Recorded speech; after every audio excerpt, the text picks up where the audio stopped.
Indonesian. I wanted an Indonesian Bible to master a few words of the Indonesian. So I went to the Bible house in Durban. My city in South Africa has got a Bible house where they specialize in Bibles in different languages. I want an Indonesian Bible. They said they haven't got it. Okay. I said, try Johannesburg. They might have it. So when I went to Johannesburg, I go to the Bible house in Johannesburg. And I go and search for this Indonesian Bible. And I got it. And I'm looking in the shelves, some other books. I see a New Testament, Greek and English. Like we have the Quran, Arabic and English, Greek and English, the New Testament. I took that big volume out and I'm starting to go through that. And the supervisor of the Bible house is watching me. You know, with this funny headgear and this beard. He says, what this guy is doing with all these expensive volumes, because this was an expensive volume which I took down, Greek, English of the New Testament.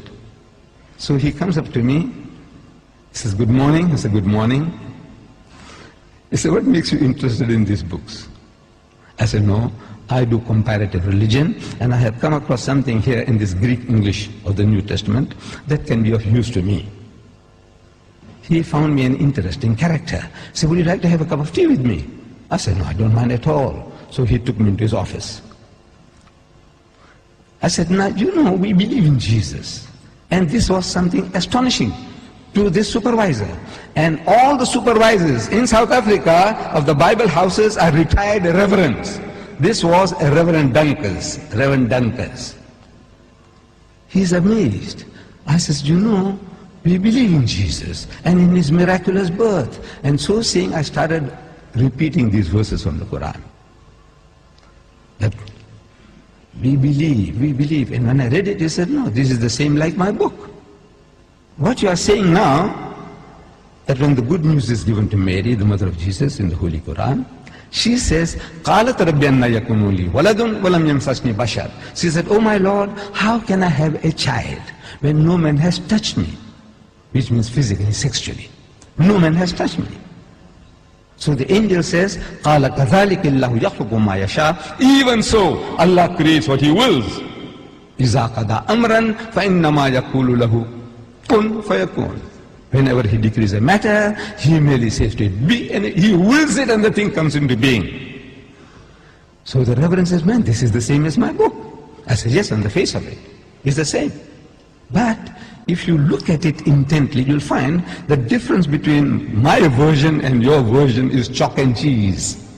You people know chalk and cheese? You know the difference between chalk and cheese? The Canadians didn't know. The Canadians, I'm telling you, when I went to Canada, I spoke about chalk and cheese. They didn't hear that phrase before. We, the English people in South Africa, we know, everybody knows chalk and cheese. Chalk and cheese may look like white, but it's that's poles apart. You can't eat chalk, but you can eat cheese. No? But the Canadians didn't know. The Canadians didn't know. I'm telling you. I don't know whether you people know. Difference between chalk and cheese. The poles are, in other words, poles apart. She said, how? I said, you know, in the Holy Bible, in the Gospel of St. Luke, we are told when this good news was given to Mary, the mother of Jesus, about the birth of the Holy Son, she says, how can this thing be when I know not a man? In the biblical language, no means sex. No to know means knowing sexually. Not she doesn't know a man. She knows her uncle, her fathers, her neighbors. Surely she knows other men. But no. No in the biblical language means sex. In the Quran it says, no man has touched me. Again, it means not touched me, means had sex. Both the Quran and the Bible are saying the same thing. The replies to them are revealing. In the Holy Bible, the answer to Mary's protest was that the Holy Ghost will come upon thee. I'm reading the Bible to you. Luke. The Holy Ghost will come upon thee, and the power of the Most High will overshadow thee. Now that gives you a mental picture. The Holy Ghost is a person. That's what the Christians say. The Father is a person, the Son is a person, and the Holy Ghost is a person, but they're not three persons, but one person. I don't know whether you heard that expression before. But He's a person. This Holy Ghost will come on Mary. How? See, it gives you in your mind. Makes you think, how? Like a man and a woman, like a bull and the cow. How? The Almighty will overshadow her. How? No, it gives you a mental picture. So I'm suggesting that it gives you a mental picture. How? The Holy Ghost will come on her. We know it's a miracle. We agree it's a miracle. But the language that you are using, the language is down to earth language. The Quran says, وَإِذَا قَضَى أَمْرًا فَإِنَّمَا يَقُولُ لَهُ كُن فَيَكُونُ.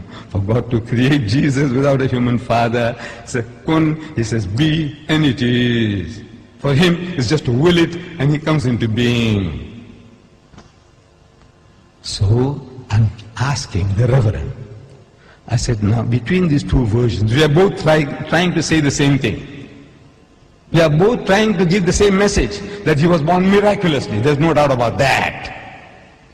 But I said, which version would you prefer to give to your daughter? The Quranic version or the biblical version? We are both trying to say the same thing.